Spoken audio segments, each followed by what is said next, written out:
안녕하세요. 소아청소년과 전문의 하정훈입니다. 오늘은 항생기에 대한 이야기입니다. 항생기를 좋아하는 사람도 있고요. 너무 싫어하는 사람도 있습니다.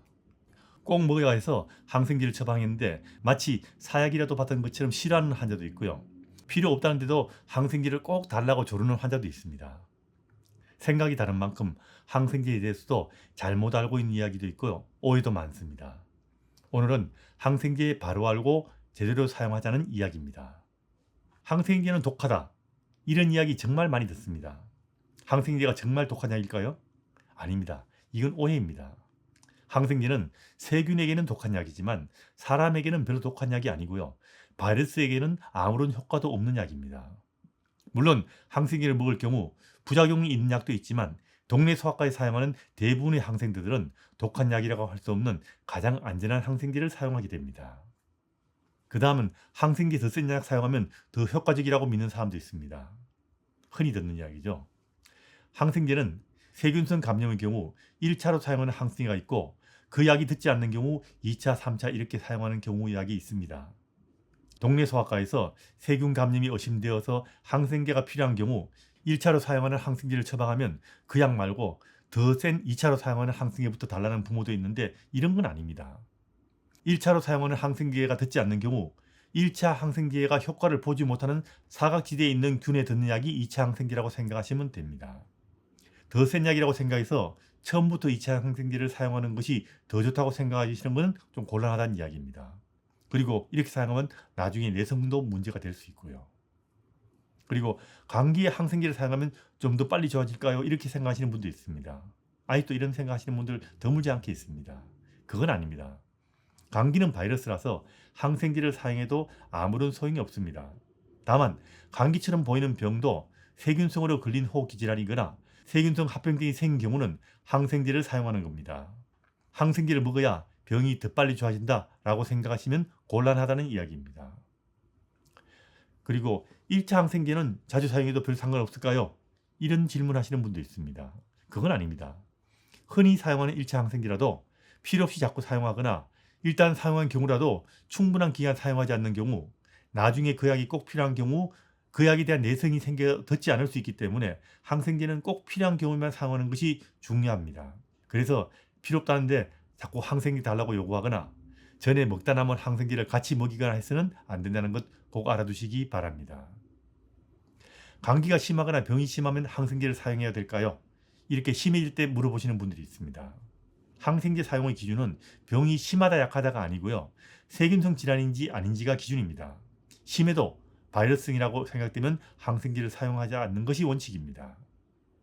그리고 항생제 사용하면 면역력이 약해지지 않을까라고 고민하시는 부모도 있고 이렇게 질문하시는 분도 제법 있습니다. 그런데 항생제는 아이들의 면역과 별 상관없는 약이기 때문에 항생제를 사용해도 면역이 약해지는 것은 아닙니다. 그리고 항생제는 적게 사용할수록 좋을까요? 이것도 사실 좀 곤란한 이야기입니다.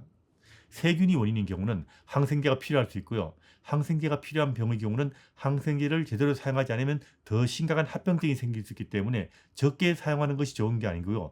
필요한 경우 제대로 사용하는 것이 더 좋습니다. 그리고 항생제는 증상이 좋아지면 바로 중단해야 하나요? 이렇게 물어보시는 분도 있습니다. 이런 생각 때문에 항생제 처방받고 좀 상태가 좋아지는 것 같으면 항생제를 그만 먹이는 부모들도 제법 있는데 이건 좀 곤란한 이야기입니다. 항생제는 충분한 기간 먹이지 않으면 병이 재발할 수도 있고요. 항생제 내성이 더 심해질 수 있기 때문에 일단 항생제를 사용한 경우 의사가 그만 먹으라고 할 때까지 먹이는 것이 중요합니다. 이건 정말 중요한 건데요. 항생제를 제대로 먹이지 않으면 항생제 내성이 훨씬 더 잘 생긴다는 건 꼭 알아두시기 바랍니다. 그리고 어린 아기일수록 항생제는 가능하면 사용하지 않는다 이런 생각 때문에 신생아 같은 경우 항생제 줘도 잘 먹지 않는 부모들이 많죠. 그런데 이건 사실과는 좀 다른 이야기입니다. 어린 아기들의 경우 특히 신생아일수록 진단이 제대로 붙기 힘들기 때문에 이런 경우에 진단 안 붙은 상태에서 갑자기 병이 나빠질 수 있습니다. 그래서 어린 아기들의 경우는 아주 신생아 같은 경우는 특히 의심만 되면 바로 항생제를 사용하기도 합니다. 그래서 어린 아기들은 특히 신생아는 항생제 잘 안 쓴다. 이런 것은 좀 다른 이야기입니다. 필요성은 안 쓰지만 의심만 돼도 사용하는 것이 신생아 시기라고 생각하시면 됩니다. 모유 먹는 엄마는 항생제 사용하면 안 된다. 내지는 항생제 먹고 있으면 모유를 중단해야 된다. 이런 이야기도 있는데 이건 사실이 아닙니다. 대부분의 항생제는 모유를 먹이는데 문제가 되지 않고요. 항생제 먹고 있더라도 모유 먹이는데 문제 없습니다. 그렇지만 항생제를 처방받을 경우 모유수에 상관없는 항생제를 처방해달라고 미리 말씀하시는 것이 더 좋고 전혀 문제 없는 약으로 처방받을 수 있습니다. 대부분의 항생제는 대체되는 항생제가 있습니다. 항생제를 먹으면 알레르기가 심해진다 이런 생각하시는 분도 제법 있는데 현재까지 알려진 바에 따르면 항생제를 사용한다고 아이들에게 알레르기가 증가된다고 보지는 않습니다. 물론 아파서 항생제 먹고 있을 때 알레르기가 생기는 경우도 있습니다. 그런데 이건 항생제를 사용해서라기보다는 항생제를 사용해야 할 병에 걸린 경우 아이의 몸 상태가 나빠져서 알레르기가 더 잘 생길 수 있는 거지만 항생제 때문이라고 보기는 어려울 겁니다. 제대로 치료하지 않아서 컨디션이 더 나빠진다면 알러지나 모든 문제가 더 곤란해질 수 있기 때문에 항생제 써야 될 때는 쓰는 것이 좋습니다. 물론 항생제 알러지가 있는 경우라면 항생제 때문에 알러지가 생길 수 있겠지만 그거 말고 이런 경우 아니라면 항생제 사용한다고 알러지가 더 증가되고 이런 것은 아니란 이야기입니다. 항생제는 우유랑 같이 먹으면 안 된다. 이런 이야기하는 부모들도 심심치 않게 봅니다. 약은 물론 맹물로 먹는 것이 기본입니다. 소아과에서 사용하는 거의 대부분의 항생제는 우유하고 같이 먹는다고 해서 문제가 되지 않고요. 우유를 조금 타서 먹어도 문제가 되지 않습니다. 다만 항생제 중에서 퀴놀론 계통의 항생제는 우유하고 같이 먹으면 좀 곤란하기 때문에 이 약을 처방받은 경우는 우유하고 같이 먹지 말라고 약국에서 미리 알려줄 것입니다. 특별한 주의사항이 없는 항생제라면 우유하고 같이 먹어도 큰 문제는 없습니다. 고열이 나면 항생제를 사용해야 한다. 이렇게 생각하시는 분들은 생각보다 많죠. 물론 고열이 나면 겁나는 것은 사실입니다. 하지만 고열이 난다고 항생제를 꼭 사용해야 되는 것은 아닙니다. 소아과에서 흔히 보는 열감기 같은 경우 바이러스 감염이 대부분인데 열이 40도 이상 고열이 나고요. 3일에서 5일까지 지속되는 경우도 드물지 않습니다. 이런 경우에도 바이러스가 의심되는 경우에는 항생제를 사용할 필요가 없습니다. 고열이 항생제 사용의 기준이 아니란 이야기입니다. 그리고 항생제 스파이는 한 번에 여러 개 항생제를 사용하자 이런 생각하시는 분들이 최근에 늘고 있습니다. 항생제는 특별한 이유가 없으면 1차 항생제부터 사용해서 한 개씩 사용하고 며칠 사용해도 듣지 않는 경우 그 다음 단계의 항생제를 사용하는 것이 일반적입니다.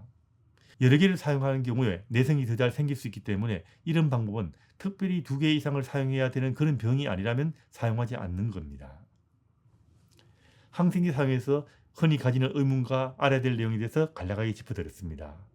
항생제를 제대로 사용하는 것은 아이의 건강을 위해서도 정말 중요하기 때문에 부모님께서도 이 정도는 알고 있으신 것이 중요합니다.